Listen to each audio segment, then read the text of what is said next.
Hi folks, my name is George Houck. I'm with Total Safety Consultants Mid-Tech Division, and today we're going to be talking about the supplies and the equipment that we would use, or that we are using for temperature screenings on our client sites that hire us to do that. Obviously, the most important thing about taking temperatures on a job site is protecting yourself. We strongly believe that, and we purposely supply you the equipment needed to do that. So please take advantage of everything that we supply. So you've taken the assignment on to be a temperature screener. At this point, what we're going to do on this video is we're going to talk about what's in the bag, and that's the screener bag. And we're going to talk about the equipment we use to actually take the temperature, which is the IHealth PT-3. So the first thing you're going to find in the bag is you're going to find our protocols in a Ziploc bag. You're going to find latex gloves, non-latex gloves. You're going to find regular work gloves, a bar of soap, 2 bottles of sanitizer, and respiratory protection, KN95 mask generally. I will stress this as much as I can throughout this video. These supplies protect us and are for our use only. The guy walks up to your table that you're taking temperature and says, "Hey, can I have a mask?" No, that's not our job. Our job is to protect ourselves and our family first. And the employer, his employer, needs to protect him according to OSHA and provide that equipment. So we've had that bag. That inside that bag also is going to be the thermometer, and I'll show that to you in a minute. You're also going to have some antibacterial spray. It's either going to be fantastic or something similar, and that's for cleaning the surfaces of the table that you're sitting at, or the desk, or the chair, or whatever else you want to clean with it. The other thing you're going to have is you're going to have what's called cavity wipes, and these are hospital grade disinfecting wipes, and these are to be used only by us, and they're to be used to clean the thermometer and any pens or pencils that you may use during the process of doing your temperature checks. I want you to keep in mind your temperature checks. The temperature check policy is going to be dictated to you by the site that we're on, by the contractor that we're working for, or the company that we're working for.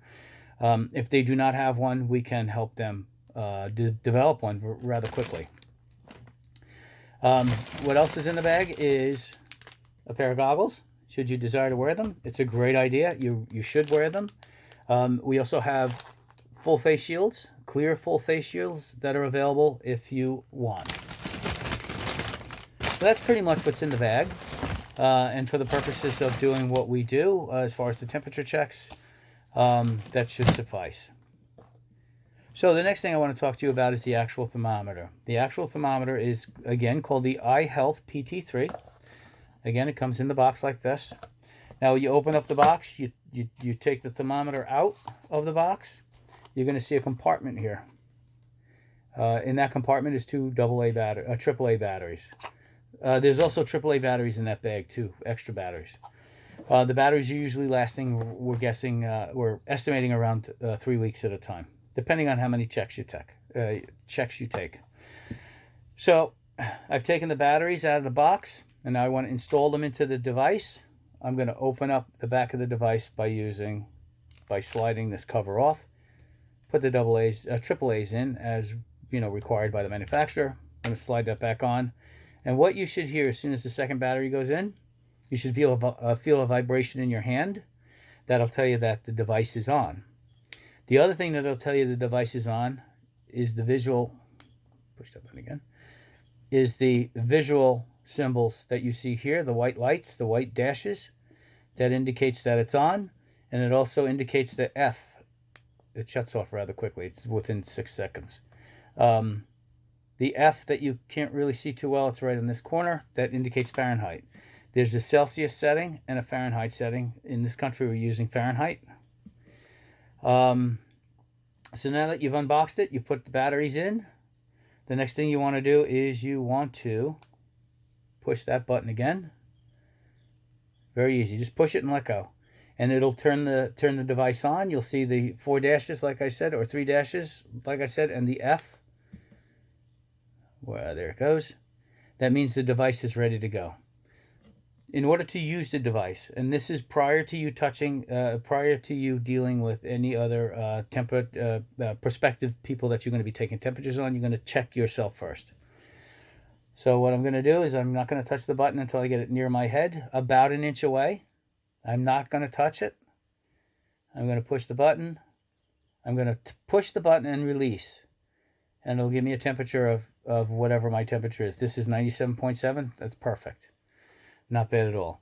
If my forehead were sweaty, if I had excessive hair, which I don't have, but if I had excessive hair hanging over my forehead, you would have to have that person wipe their forehead down, push the hair out of the way. Let them do it. Let the worker do it. You are not permitted to touch them in any way, shape, or form while doing this process. That is not the purpose of it's not our job to do that. We tell them, listen, move your baseball cap up, take your hat off. Can you move your hair out of your way?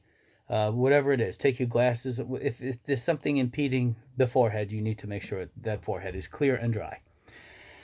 So now you're ready to, you've checked this and you've checked it twice. It's good. Now you're ready to use it on a prospective worker. So what you want to do is you want to mask up. And I pointed to the mask and I want you to put gloves on. It's not a question. It's mandatory. You must wear gloves. I want you to take out your Santa wipes, your wipes, disinfecting wipes, put them down on the table. I want you to take your hand sanitizer, put it down on the table right next to where all your equipment is. It's going to be integral, and I'll tell you why in a minute. So now that you have your gloves on, you're masked up, you have your glasses on, right? Your goggles or your glasses, you're ready to start taking temperatures. First person that walks up to you, hey, how are you? Are you gonna tell them what you're doing? I'm taking your temperature. Okay, no problem. So, right, the process is you have the device in your hands in your gloved up hand, and you're gonna push the button once. You're gonna let it turn on, and then you're gonna push it again, an inch away from the forehead. You're gonna push it again, and you're gonna lay off the button. 97.5. Perfect. Have a good day, sir. If that is the COVID policy of the job site, that's a good temperature. See you later. The CDC guideline for excessively high or high temperature or elevated temperature is 100.4. Some of our clients have a lower number. Some clients have 99. But the CDC guideline is 100.4 for an elevated temperature to be concerned about or to cause concern. Couple of things. If you are now, that person just walked by that you got the 97.5 on, now you're taking the next temperature. And you're doing the same process, right? You're pushing the button, you're turning it on. Then you're going to push it near the forehead. You're going to put it near the forehead, not on the forehead, about an inch away. You push the button, and now it says 100.4. So, in this current environment, with the governor's executive order, everybody has to have face covering on no matter what. But if I were on a job site where that were not a requirement and somebody just at first glance had an elevated temperature of 100.4, the first thing I would want them to do, I would make them do, is put on face protection, respiratory protection. Then what you'd want to do is you'd have that person isolate an area designated by the person the contractor you're working for, the CM that you're working for, that this person can go and relax for a minute. In 5 minutes. Couple of things. 3 things. Could have been running from the train station. Could have been running from the subway station. Could be taking medication that elevate the temperature. There are medications out there that will elevate the body temperature by 5 to 10 degrees. That doesn't mean somebody's sick. Just the medication that they're on is making their body temperature elevated.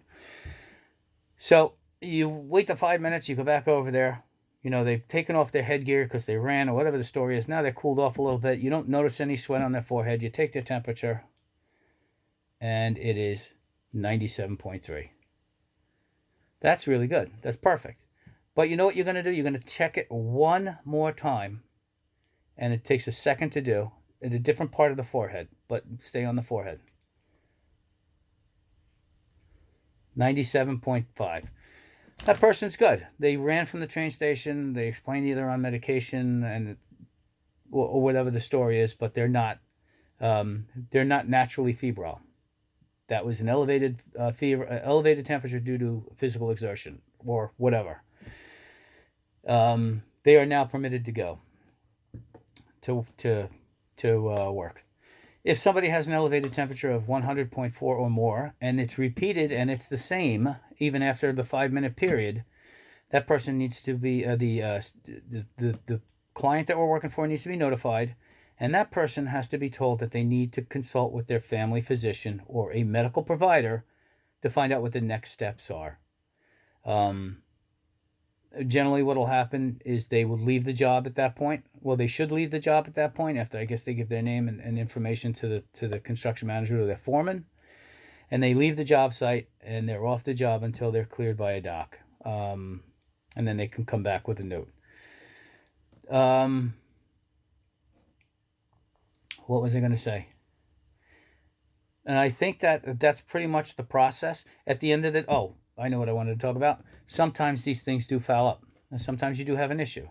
If you hold this button too long, trying to get a temperature, it's not buzzing, it's not doing anything, and then all of a sudden it starts to, what'll happen is it'll start flashing. And if you can see that, it's flashing Celsius and it's flashing Fahrenheit. Don't let it confuse you. What you want to do is you want to push the button until it flashes Fahrenheit, and then you just want to hold that button for 10 seconds. Approximately 10 seconds. And it shuts off. So now when I turn it back on, by hitting that button, right? You can't see it, it says Fahrenheit. So that's perfect. The other thing is, if you get totally discombobulated, you get confused, and you don't know how to get it back to Fahrenheit, take the battery out. Put the battery back in, it automatically resets to Fahrenheit. The other thing that you have to consider with these over time is that the transducer and the reflector, sometimes, or reader, I should say, transducer and reader, sometimes get dirty. It gets dusty, it gets whatever it gets. Most important, keep these dry, keep these protected. Please keep these dry. They get wet. It's an electronic device, and electronics and water do not mix. If you're keeping it in your pocket, which is okay, like your top pocket, make sure you're not excessively sweating and you're not standing out in the rain while it's in your pocket getting wet. What happens frequently is dust builds up on these, on the sensors. So what you'd want to do is you'd want to take either a very clean tissue, something that, like a nose tissue, not toilet tissue, something very smooth, something not rough, or a Q-tip. And you want to take that Q-tip and you want to gently spin it inside that hole. Gently spin it inside that hole. And you want to just, this surface, you just want to kind of use the other side.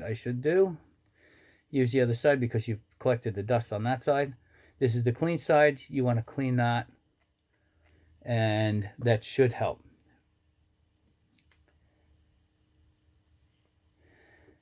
Beautiful. It's working. All else fails, take the batteries out, reinstall the batteries, and try it again. If you have any questions at all about this process or the procedures, you can contact any one of us at Total Safety, or you can call me at 201-259-2488, or my email address is ghauk, H-A-U-C-K, at totalsafety.org. Or you can, if you work for Chris O'Donnell, you're on his team, you can contact Chris O'Donnell too. Thank you very much. I appreciate your time, and I hope this was helpful.